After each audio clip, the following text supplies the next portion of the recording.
Olá, vamos dar continuidade ao nosso curso de História Moderna, agora iniciando nossa unidade 4, a última unidade do curso, que eu chamei de Estado e Sociedade, e nós estamos na aula 12, sobre a formação do Estado. Num primeiro momento da aula, eu gostaria que nós pudéssemos pensar o objeto Estado. Nesse sentido, é importante nós refletirmos como essa questão do Estado, foi pensada especialmente ao longo dos séculos, e como nós, historiadores, nos colocamos nessa dimensão temática, como nós, historiadores, também contribuímos para essa reflexão. Óbvio que falando assim, a aula fica muito pretensiosa, não tem. O meu objetivo é oferecer algumas linhas interpretativas sobre o fenômeno do Estado, sem buscar um desenvolvimento muito preciso da temática. Em primeiro lugar, a gente poderia dizer que o estudo do Estado, ele pode ser dividido de forma muito genérica, essas simplificações sempre são um tanto genéricas, em duas grandes vias, duas grandes linhas de investigação principais. Uma delas é a história das doutrinas políticas e a outra a história das instituições políticas. Em geral, quando nós vamos fazer um movimento de como essas linhas se estruturaram ao longo do tempo, pelo menos até o século XX, a tendência foi que, em primeiro lugar, estivesse a história das ideias políticas, das doutrinas políticas, e ocupando uma posição secundária, por vezes dependente dessa linha principal, nós tínhamos o estudo das instituições políticas. Por vezes, dentro dessa discussão maior das doutrinas políticas, vocês vão ter algumas referências. É um pouco até de uma linha que se mistura com uma reflexão mais ampla acerca do próprio exercício do poder, a origem da política. Nesse sentido, nós vamos ver estudos, por exemplo, de pensadores que marcaram diferentes sociedades nessa dimensão política e em muitos manuais que eu vou chamar aqui de clássico, uma ciência política clássica, nós teríamos uma tendência a estabelecer linhas que, por exemplo, trabalham Aristóteles, Políbio, Tomás de Aquino, Hobbes, Baudin, Maquiavel, Rousseau, Montesquieu. Então é como se fosse uma linha de uma reflexão política que viria desde a antiguidade greco-romana, passaria pelo período medieval e ganharia sua maturidade no Maquiavel, Hobbes, Baudin, nessa discussão moderna acerca do Estado. Então essa é uma tendência. Dentro desse grande conjunto de reflexão que eu estou chamando aqui sobre as ideias políticas, sobre as doutrinas políticas, nós poderíamos falar que dois campos se destacam. Um deles é a filosofia política e o outro é a própria ciência política. Nesses termos aqui, falando sobretudo da ciência política mais tradicional e não a ponto da ciência política feita muito na atualidade, mas as bases da ciência política, os conceito de Estado, conceito de nação, conceito de soberania. Nesse sentido, algumas questões mobilizam esses campos de estudo, por exemplo, principalmente aqui o da filosofia política, sobre as formas de governo, as diferentes formas de organização política, os fundamentos do poder do Estado é uma outra linha de investigação, a relação entre ética e política, uma questão que também foi revisitada na filosofia política do século XX, repensando as dimensões da ética, e a própria natureza do político, o que é o político, o que é essa dimensão do poder na sociedade. Então observem que são questões muito abertas, muito amplas, mas que apontam numa direção investigativa acerca desse objeto, o Estado. Notem que essa não é propriamente a nossa inserção dentro da problemática. Nós, historiadores, tendemos a nos focar muito mais na outra dimensão, que gradativamente se emancipou, que ela se afirmou, no mínimo, como uma dimensão independente, paralela a essa das doutrinas, que é a dimensão das instituições políticas. E aí eu gostaria de ler um trecho do Norberto Bobbio, quando ele nos fala dessa linha. E aí ele vai falar de um atualmente, esse atualmente já tem algumas décadas, mas em termos de caminhos historiográficos, eu acho que ele é muito útil para nos oferecer onde nós, historiadores, estamos. Faço a leitura, abre aspas, e acompanhe o texto. Hoje, a história das instituições não só se emancipou da história das doutrinas, como alargou o estudo das organizações civis, bem para além das formas jurídicas que as modelaram, e orienta sua pesquisa no sentido da análise do funcionamento concreto, em um determinado período histórico, de uma instituição específica, através dos documentos escritos, dos testamentos dos autores, dos juízos dos contemporâneos, progredindo do estudo de uma instituição fundamental como o parlamento e das vicissitudes dos diversos países, ao de instituições peculiares, como o secretário de Estado, o intendente, o gabinete secreto, etc., através das quais se consegue descrever a passagem do Estado feudal à monarquia absoluta, ou ainda a formação gradual do aparelho administrativo, através dos quais se reconstrói o processo de formação do Estado moderno e contemporâneo. Fim de citação. Esse trecho do Bobbio, que nós fizemos a leitura, ele é interessante porque ele nos oferece uma perspectiva de entrada dessa reflexão histórica para esse tema e contribui demais para exatamente pensarmos a constituição desse, como posso dizer, de uma realidade específica do Estado na Idade Moderna Europeia. Essa forma específica de organização política que é o Estado moderno.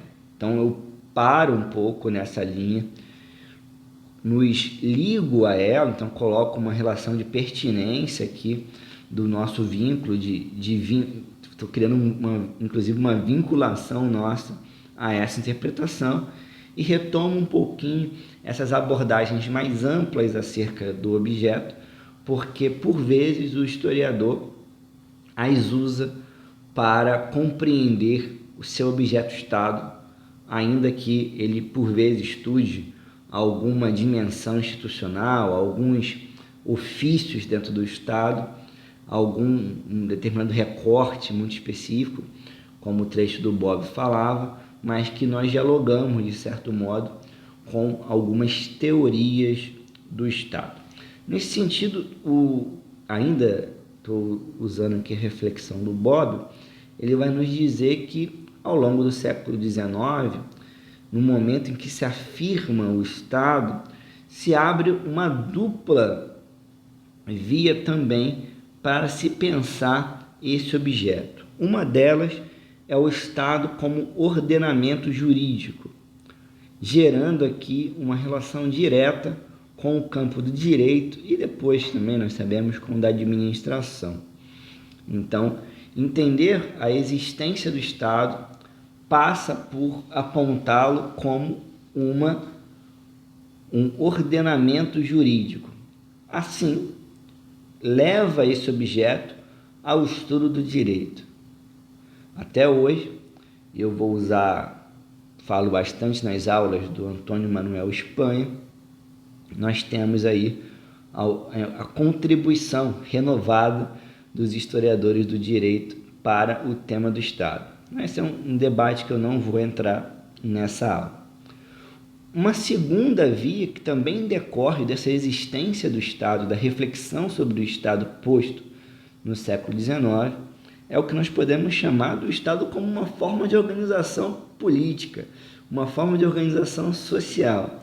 E a partir dessa linha é que nós vamos ter uma série de reflexões importantíssimas, da qual, como eu falava, nós historiadores entramos em diálogo. Por exemplo, na antropologia. A antropologia, ela tem uma contribuição chave nesse momento para pensar o fenômeno político. Ainda nós nem estamos falando de uma antropologia política que viria ganhar forma um pouco depois, ou atualmente, nas últimas décadas, como vamos falar de uma antropologia da política, para tentar diferenciar algumas abordagens.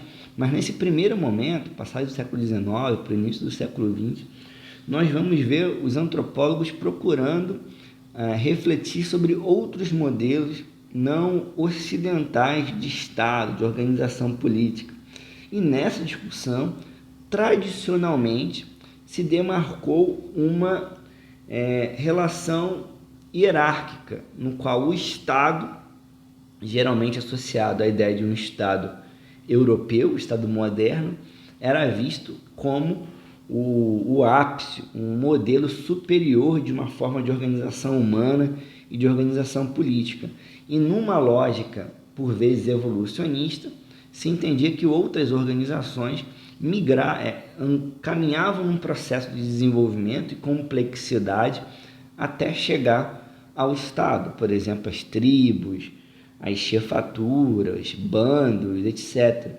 Então, por vezes, nesse primeiro momento, a antropologia olha para algumas sociedades, olha para algumas comunidades e vai tentar compreender esse fenômeno político, por vezes numa lógica que sairia de uma tribo para se desenvolver, se tornar complexo e chegar ao Estado. Muita coisa já andou na antropologia, eu estou apenas aqui apresentando em linhas gerais uma discussão que estaria localizada ali no final do século XIX, início do século XX. Mais interessante ainda para a gente é a discussão que nós podemos falar que se faz na sociologia. Nesse sentido, um dos grandes nomes desse pensamento sociológico do século XIX é Karl Marx, conhecido por vezes de muitos alunos de história, muitos alunos de humanas. O Marx, Engels, principalmente, e aqueles que nós podemos chamar de marxista, o campo do marxismo, pensaram um pouco o Estado nesse primeiro momento, mas os poucos elementos que oferecem para pensar o Estado apontam na direção do Estado como um instrumento de dominação de classe, como tal, pertencente à infraestrutura.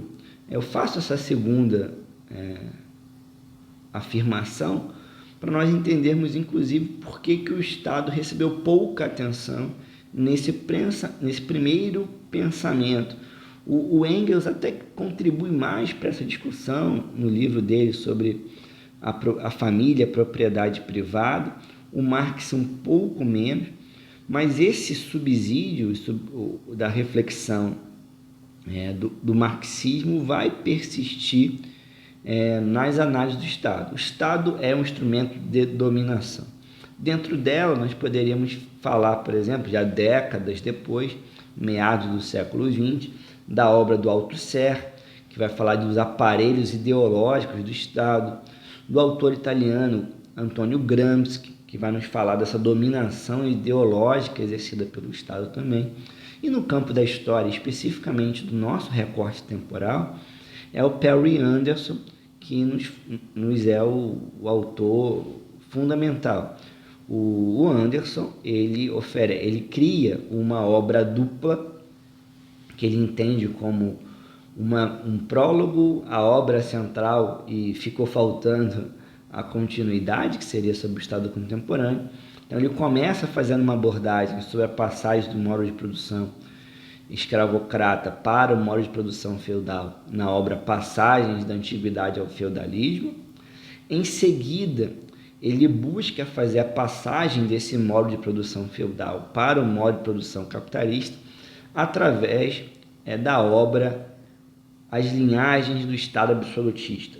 é uma obra interessante, na qual o absolutismo estudado pelo autor, ele funciona, ele é uma expressão dessa transição do feudalismo para o capitalismo. Sendo assim, o Estado absolutista, ele faz uma mediação. Então nós podemos observar que o Anderson, ele divide as tensões sociais de uma forma um pouco simplificada entre uma nobreza, de forma muito mais aberta, o entendimento dessa nobreza, e as burguesias, que na verdade é a classe que vai se tornar dominante com as revoluções burguesas do século XVIII.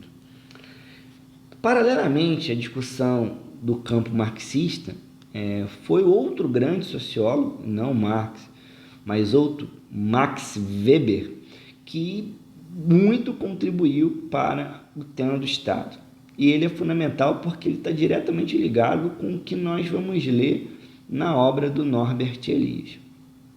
Max Weber, ao pensar a teoria dos grupos sociais, ele vai nos falar dos grupos políticos, que dotados de um aparelho administrativo conseguem fazer valer o monopólio da força sobre determinado território.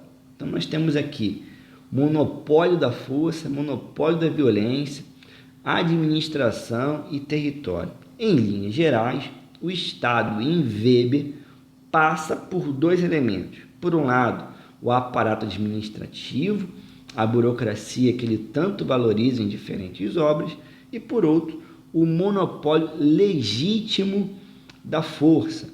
Destaco aqui a questão da legitimidade do uso da força. Que está falando então do uso legal da violência para o exercício do poder e, consequentemente, para o controle da sociedade. Então, a ideia do Weber ela é fundamental e em diálogo com ela que nós vamos chegar ao nosso sociólogo querido Norbert Elias. Ele é um judeu polonês. O Elias, eu sempre gosto de destacar a trajetória um pouquinho do autor, porque ele é um caso muito singular, muito interessante. O Elias, ele termina a sua tese, uma tese que anos depois ganharia muita repercussão, que é exatamente a obra que vocês estão tendo contato, que é o Processo Civilizador, e essa obra dos anos 30. Então percebam, o Elias está finalizando a sua obra, o Processo Civilizador, nos anos 30, num cenário de ascensão do nazismo, e ele, como judeu, ele passa então a ter que fugir das tropas nazistas, vai se refugiar. Então o Elias demora a ter uma inserção efetiva na universidade. Ele fica anos atuando em Leicester, na Inglaterra, e apenas nos anos 70, ou seja, o Elias já é um idoso, é que a sua obra vai ser ressignificada, reimpressa, e ele vai ganhar muita notoriedade. Então, do Elias, a gente tem um conjunto muito bom de obras traduzidas para o português, edições até que eu diria de fácil acesso, os 2 volumes do Processo Civilizador, a Sociedade de Corte, podemos falar ainda obras estabelecidas dos Outsiders, Solidão dos Moribundos, e lá vai. São muitas obras do Elias que eu acho que ainda convém ter uma atenção a elas.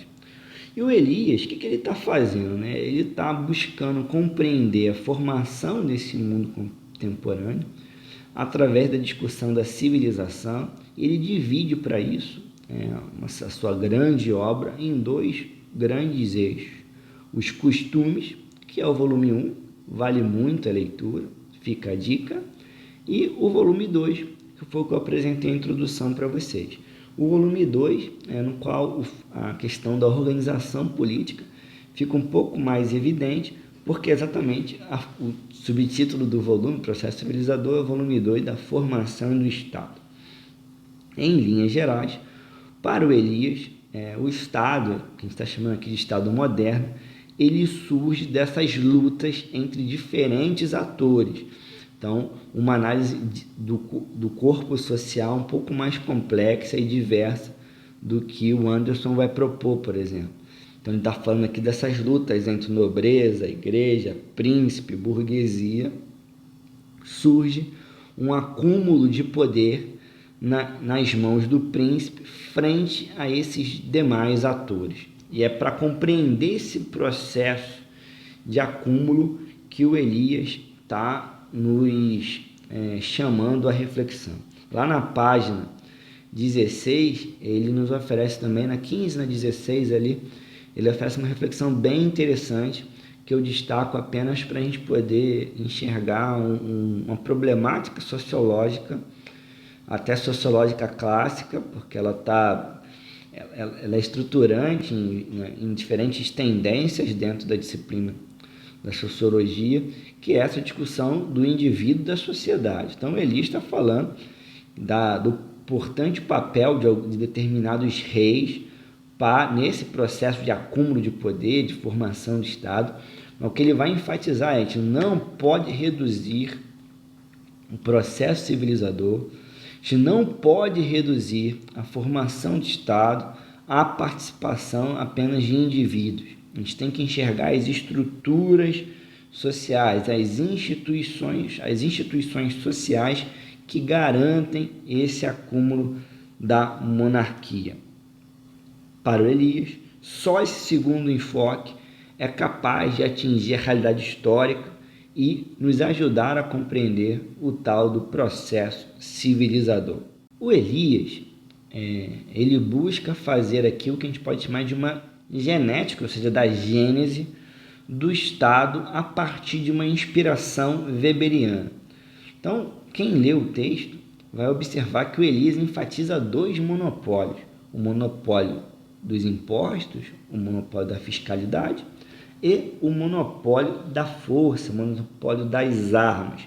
Para o Elias, o que se afirma nesse longo processo, por exemplo, que vai do século XII e XIII até os séculos XVIII e XIX, é um lento movimento de monopólio, tanto das finanças dos impostos, como dessa concentração do poder militar, concentração dos instrumentos de violência, dos instrumentos de coerção nas mãos do rei e gradativamente nas mãos do Estado, que vai se tornando cada vez mais dissociado da figura do rei, exatamente no período que nós chamamos de Idade Moderna.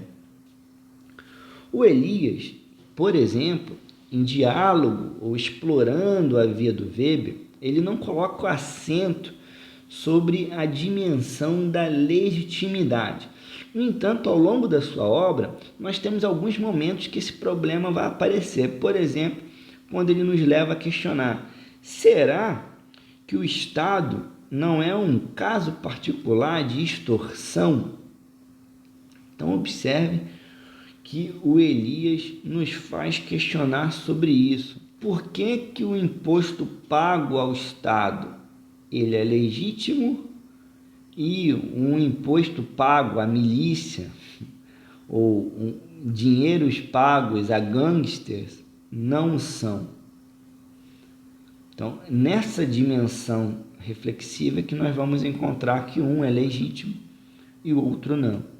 Em linhas gerais, podemos dizer que o Estado em Elias ele também pressupõe uma relação de dominação.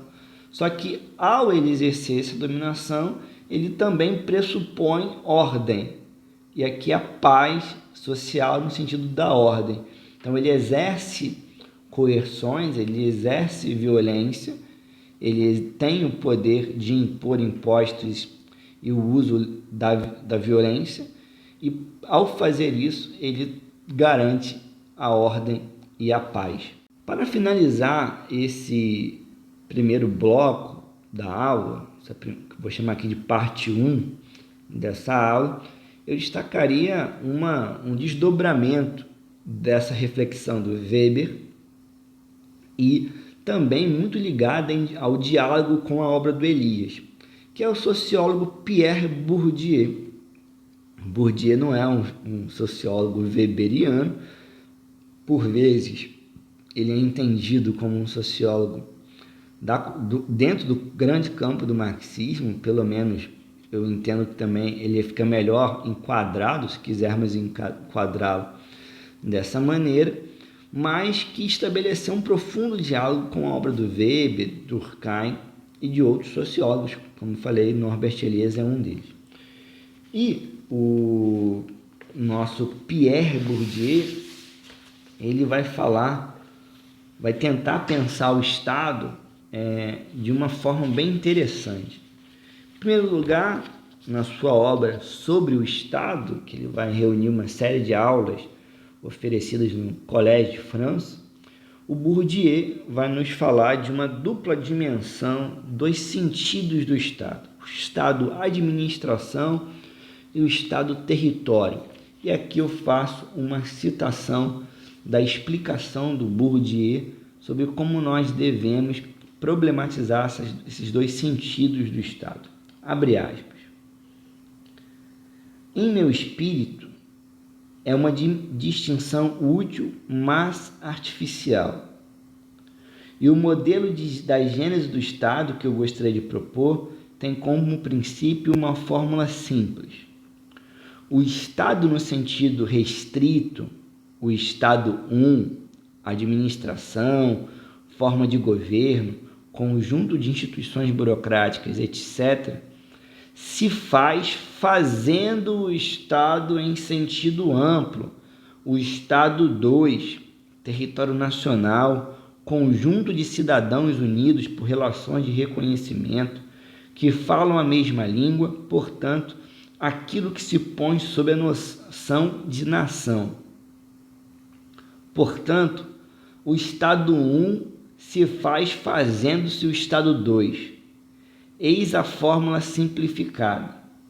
De modo mais rigoroso, a construção do Estado como campo relativamente autônomo, exercendo um poder de centralização da força física e da força simbólica, e constituído assim em objeto de lutas, está inseparavelmente acompanhada pela construção do espaço social unificado, que é de sua alçada.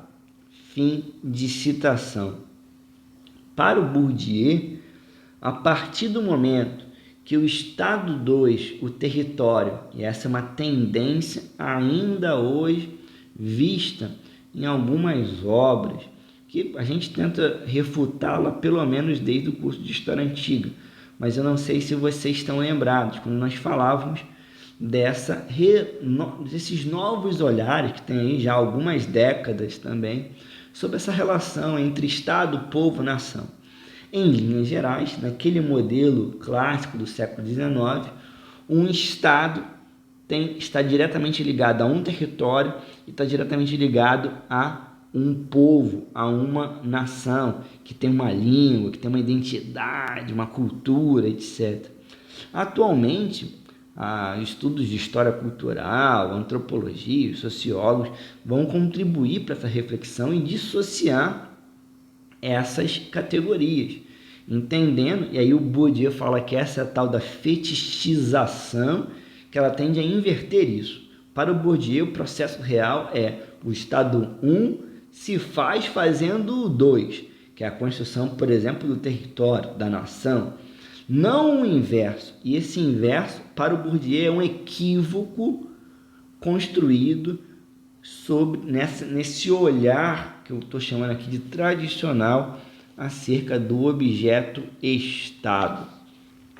Mais à frente, na sua obra, e eu vou abrir aspas de novo, porque para mim a reflexão do Bourdieu é fundamental para a nossa segunda parte da aula, quando eu vou tentar fazer um rápido apanhado aqui desse processo, do que eu estou chamando de gênese do Estado moderno, século XIII ao século XVIII, e o Bourdieu diz o seguinte, abre aspas, uma das funções da análise genética que empreenderei longo e lentamente é romper com essa ilusão inerente à percepção sincrônica e fazer ver como toda uma série de agentes sociais que podemos caracterizar no espaço social, o rei, os legistas, os membros do Conselho do Rei, etc., fez o Estado e se fez como encarnação do Estado ao fazer o Estado. Lembrar isso leva a formular uma pergunta que formulei de maneira um pouco obsessiva nos cursos anteriores.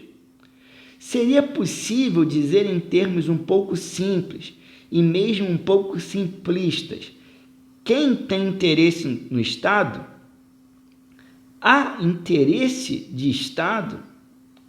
Há interesses no público, no serviço público? Há interesses no universal e quem são os portadores? Assim se faz uma pergunta como a faço. Assim que se faz essa pergunta como a faço, somos levados a descrever ao mesmo tempo o processo de construção do Estado e os responsáveis por esse processo de produção.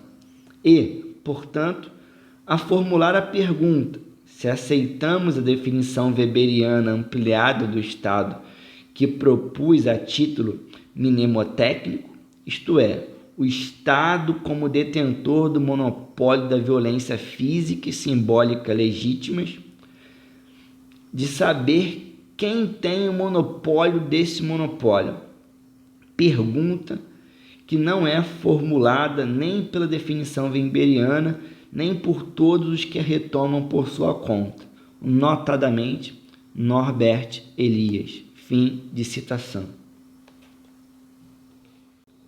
Retomo apenas para finalizar. Então, o Bourdieu está nos oferecendo aqui um eixo de análise interessantíssimo, porque ele retoma, ele vai aprofundar a discussão de legitimidade, a ideia que legitimidade implica em reconhecimento, e vai trazer isso para o cerne da sua reflexão acerca da gênese do Estado, da formação do Estado na Europa. Então, por mais que o Bourdieu não seja aqui o historiador do Estado moderno, ele, em uma série de textos, conferências e artigos, também contribuiu com esse estado dinástico dos séculos XVI e XVII, da passagem da Idade Média para a Idade Moderna, ou para o Estado contemporâneo.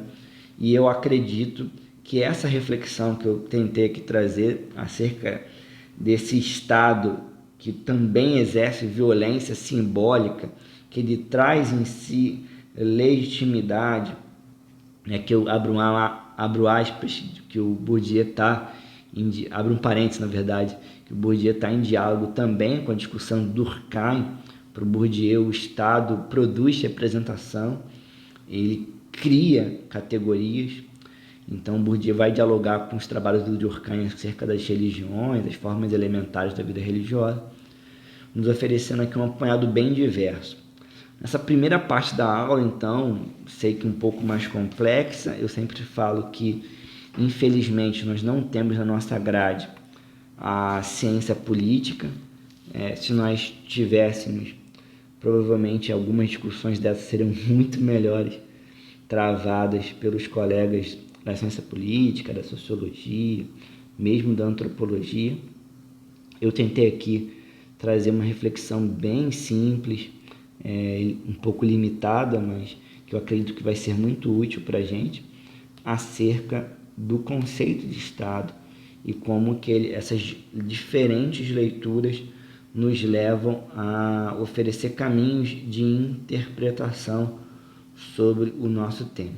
Na segunda parte da aula, nós vamos retomar falando rapidamente sobre algumas coisas que marcam esse processo. Obrigado, até lá!